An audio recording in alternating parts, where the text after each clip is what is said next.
사진 작가들은 엄청 흥분하거든요. 그래서 캠퍼밴 위에서 막 찍었는데 수천 마리가 오는 느낌이에요. 담은 사진이 바로 옆에 있어요. 와, 미쳤다. 방탄소년단이 또 뉴질랜드 캠퍼밴 여행했다는 건 처음 알았네. 방탄소년단이 6박 7일 동안 어떻게 여행했는지 그대로 짜주실 수도 있나요? 너무 짜죠. 그게 이제 아들이 자폐하다 보니까 제가 하는 일이 아들을 케어하는 일이 주 일인 거예요. 처음에는 저도 큰 차로 운전을 못할 줄 알았어요. 남편만 했었으니까. 작가님은 뉴질랜드 20년 사셨잖아요. 한국 사람들한테 잘 안 알려져 있고 교민도 모르는 탑 시크릿 여행지 3개만 그래도 이 나는 이방인이다에서 이런 콘텐츠를 좀 해줘야. 아, 그래요. 안녕하세요. 뉴질랜드 풍경사진 찍고 있는 사진작가 김유나입니다. 사실 저희 뉴질랜드에서도 한번 뵀었죠? 맞아. 지금 사진전 진행 중인데 여기 어떤 사진인지 한번 소개 부탁드리겠습니다. 캠퍼밴으로 한 12년 여행했어요. 여행하면서 찍은 여행 사진이죠. 풍경 사진을 이제 주로 찍다 보니까 뉴질랜드 남섬, 북섬 곳곳으로 또 캠퍼밴으로 하다 보니까 남들이 안 간 곳까지 12년 전에 캠퍼밴 한 대를 샀어요. 그리고 여행하다 보니까 정보가 많아져서 여행사를 했어요. 정보가 많아서 그걸 블로그에 올리다 보니까 또 문의하는 사람들이 많아지더라고요.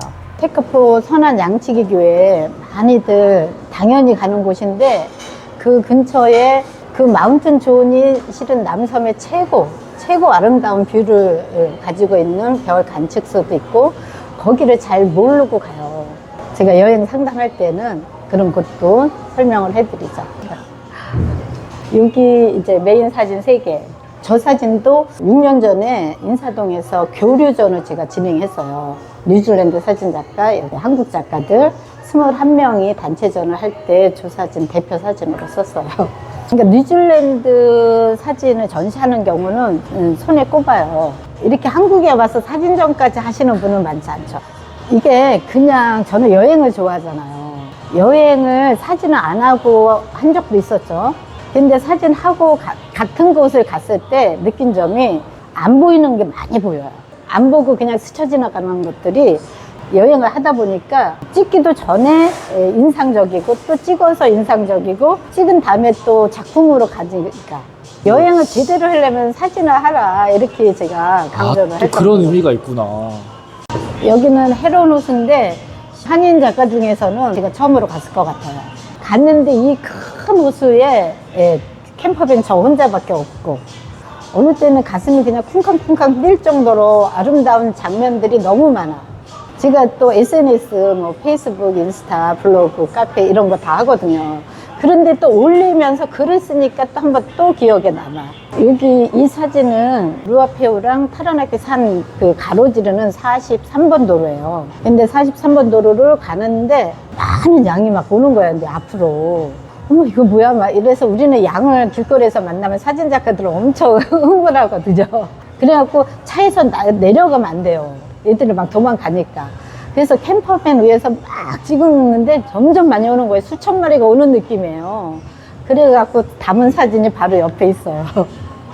와, 미쳤다. 그럼 이게 그 43번 도로에서 찍은 사진이에요? 맞아요. 전 이 사진이 제일 좋은 것 같아요. 아, 그래요? 왜냐면 뉴질랜드 하면 이제 양이 양이니까. 뛰어노는 딱 그런 나라의 이미지인데 이 사진을 개인전 첫 번째 할 때 5년 전에는 저걸 대표 사진으로 썼어요. 와, 그럼 저 사진도 어떻게 보면은 여행 중에 우연히 찍은 사진이네요. 그렇죠. 많은 여행을 하는 사람이 운 좋게 만드는 거죠. 네. 여기 하나만 더 보고 갈까요? 네. 남섬에서 최고 뷰가 어디냐? 테카포에 있는 방금 얘기 들은 마운틴 존이라고 있어요. 그러니까 많은 분들이 그 선한 양치기 교회만 보고 가요. 그게 이제 패키지 여행으로는 그 존산까지는 못 올라가는 거예요. 근데 자유여행으로 오신 분이나 캠퍼밴이나 일반 차는 마운틴 존 꼭대기까지 BTS가 거기를 전세 내고 갔더라고요. BTS도 캠퍼밴 여행 했었어요. 한 5년 전, 6년 전쯤에. 거기서 휴가가 이게 CG 같다고 올라가는 길에서 그러더라고요. 뉴질랜드가 사진이 안 되는 나라라고 그래요. 왜냐하면 그렇게 자연이 예쁜데 사진이 안 돼요? 본 거보다 더 잘 담아내지를 못해서. 그리고 아무 때나 찍어도 잘 나온 것 같아요. 달력 사진 식으로. 그런데 내가 감동 정말 쿵쾅쿵쾅 할 정도로 너무나 아름다운 장면을 봤는데 내가 느낀 대로 못 담아내는 거예요. 여기 마운틴 존. 아니, 방탄소년단 그분들 굉장히 바쁘잖아요. 슈퍼스타니까. 근데 그분들이 시간 내서 갈 정도니까. 근데 그 BTS가 그 중에서 최고가 이 마운틴 존. 방탄소년단이 또 뉴질랜드 캠퍼밴 여행했다는 거는 처음 알았네. 소속사 방송에서만 했어요. 근데 그 6박 7일 일정이 너무 좋고 제가 짜도 그렇게 짜드리거든요. 방탄소년단이 6박 7일 동안 어떻게 여행했는지 그대로 짜주실 수도 있나요? 정말 짜죠. 그러면 방탄소년단이 어디를 방문했는지 궁금하시면 우리 김유나 작가님을 찾으시면 될 것 같아요. 그렇죠. 여기는 와나카. 남섬의 와나카 대출이에요. 이름이 있는 나무예요. 세계에서 가장 유명한 나무라고 늘 사진 작가들이 저거 찍으려고 와요. 그런데 너무 많은 사람이 오니까 여기 가지를 하나 전기톱으로 한 4년 5년 전에 누군가 잘랐는데 주민이 잘랐을 거다. 왜냐면 너무 이 나무 때문에 시끄러워서. 여기는 호수 사진들 중에 일부인데 제가 호수를 다 섭렵해볼까 할 정도로 너무나 아름다운데 뉴질랜드에 3,000개가 넘는 호수가 있어요.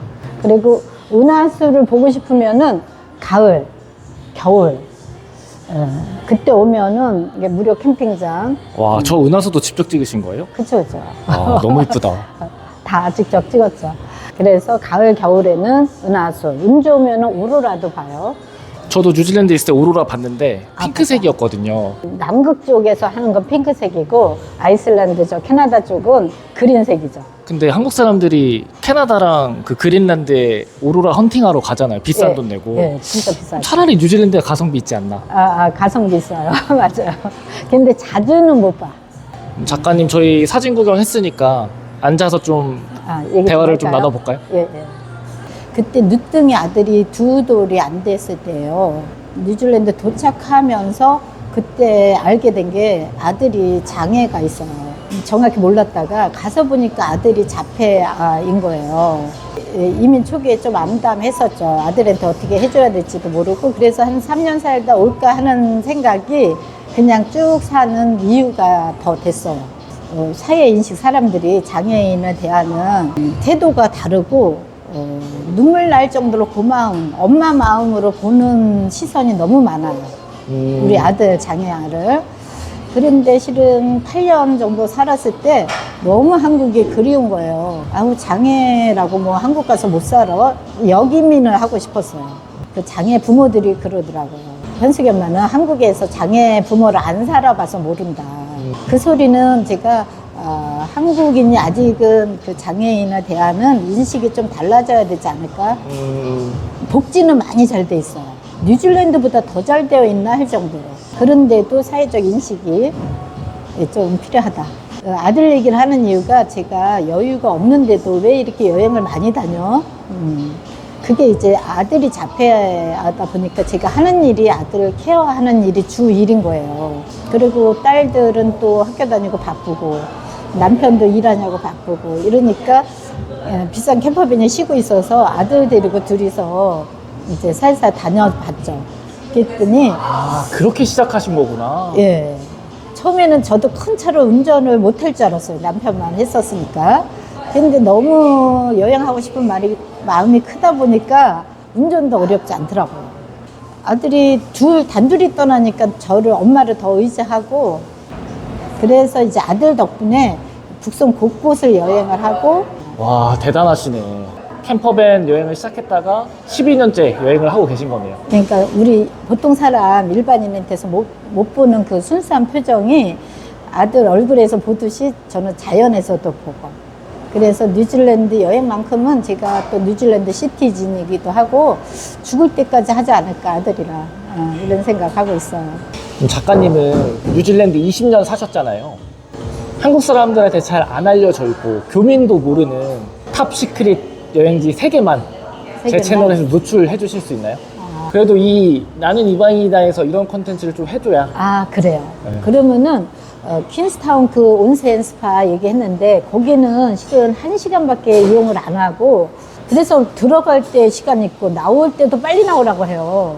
그래서 한 40분, 45분 하고 후다닥 나와야 되니까 그 가격도 비싼데. 싸지 않아요. 그런데 비해서 그 근처에 너겟 포인트 핫스파라고 돌아가신 엘리자베스 2세랑 필립공이 왔다 하는 그 정도로 큰데요, 거기도. 젊은 시절에 왔다 그러면서 큰 사진이 있더라고요. 와, 그렇구나. 필립공이랑 찍은. 저 두 처음 분 다. 알았어요. 저희 언니들하고도 또 갔고 여행팀하고도 갔는데 간 사람마다 다 좋다고 했던. 다시 말씀드리면 너겟 포인트 핫스파 35불도 안 되는데 2시간을 할 수 있고 뷰는 온센 스파랑 똑같아요. 그럼 거기 가면 한국 사람 거의 없겠네요. 없죠, 잘. 근데 남섬은 캠핑장을 겸한 온천장이 단 하나도 없어요. 근데 북섬은 하산으로 만들어진 섬이잖아요. 그러다 보니까 캠퍼밴 겸한 온천장이 10곳 넘고 무료 캠핑장도 10곳 넘어요. 그 중에서 북섬에서 무료 온천장을 가고 싶다. 스카포포 가는 초입 스파파크가 있어요. 그 구글에 스파파크라고 치면 나오나요? 예. 타오포 스파파크 거기다 주차해놓고 거기를 가면은 쭉 계곡 쪽에서 오는 거가 뜨거운 온천물이에요. 근데 타오포 호수에서 오는 거는 찬물이에요. 그게 두 개가 만나요. 아, 그런 그래서- 데가 있어요? 기가 막히네. 예. 스파파크에서 후카 폭포까지 걸어가는 길도 굉장히 아름다워요. 사이클 로드도 있고 그래서 그쪽을 가보는데 최근에 가봤더니 거기에 탈의실까지 만들어 놨더라고요. 거기가 최고 무료 액티비티로는 북섬에서는 최고 아닌가. 그럼 마지막, 혹시 퀸스타운의 디어파크라고 가보셨나요? 사슴농장. 그 혹시 차로 올라가서 보는 거죠? 아, 그거 많이 안 알려져 있지. 그래도 딱 아시네. 그러니까는 이방인 유튜버님은 굉장히 많이 아는 거예요. 그 중에서 몇 번째 탑 5 안에 드는 거로 퀸스타운의 디어파크예요. 이게 제가 여행동호회를 9년째 진행하고 있는데 처음에 가려고 그랬어요. 9년 전에. 그랬더니 그때 불락이 된 거예요. 그 주인이 90세 넘어서 안 한다는 거예요. 돈을 이렇게 도네이션을 내고 올라가는 거예요. 사유지니까. 근데 그 돈통을 갖다가 또 부시고 누가 훔쳐간 거예요. 그래갖고 그 주인이 나이도 들고 이러니까 안 하겠다. 다시 아들이 인수해서 해요. 그래갖고 이번에는 인터넷으로 차량 한 대당 50불, 55불 이렇게 올라가더라고요. 그거를 내고 신청을 하면은 가는데 왜 거기가 좋냐? 퀸스타운에서 뷰가 그중 아름다운 데가 곤돌라 타고 올라가면은 벤 로맨드 트레킹을 하고 그러면 최고 아름다워요. 근데 그건 또 걸어야 되니까 이 사슴농장 디어파크는 차가 끝까지 올라가요. 맞아. 끝까지 올라가는데 포인트가 크게 두 개가 있더라고요. 그 리마커블 산맥이 있어서 퀸스타운이 아름다운 건데 그 병풍 같은 그 리마커블 산맥을 바로 앞에서 봐요. 근데 거기가 유명한 반지장 촬영지예요. 제가 아는 분의 자녀분이 거기서 결혼을 했거든요. 야. 결혼식도 하고 무슨 파티도 하고 그럴 정도로 뷰가 아름답다는 거죠. 뭐 여러분들 교민이 거기서 결혼식 올렸다고 하니까 뭐 풍경만큼은 예. 인정을 할 수밖에 없을 것 같고. 그렇죠. 그럼 정리하면은 너겟 포인트 스파, 두 번째는 이제 후커 폭포 근처에 있는 스파파크 무료 온천장. 무료 온천장. 네. 그리고 세 번째는 디어파크. 아, 이거 진짜 꿀팁인데 네. 공유해 주셔서 너무 감사드리고, 이제 마지막 질문인데, 내가 뉴질랜드 20년 살아보니까 뉴질랜드는 이런 나라다 한번 정의해 주실 수 있나요? 천혜의 자연이 있고 그래도 영어권 5나라 미국, 영국, 캐나다, 호주, 뉴질랜드 중에서 가장 애들이 마음에 상처 안 받고 공부할 수 있는 곳 아닌가. 왜냐하면은 현지인들이 너무 착해요. 순수해. 이거는 제 1년 살아본 입장으로서 동의해요. 이건 반대로 돈 많은 분들도 오잖아요. 그런 분들은 우리 교민사에서는 꼴락꼴락 한다고 그래요. 골프 낚시. 이거를 골락골락. 2년 정도 하면은 실은 돈 쓰는 재미보다 버는 재미, 생산적인 게 재밌거든요. 기쁨이 크거든요. 그러니까는 그렇다고 육체적인 일을 많이 하죠. 하지만 5시면 다 거의 끝나요. 그러니까 가족이랑 보내는 시간도 많고.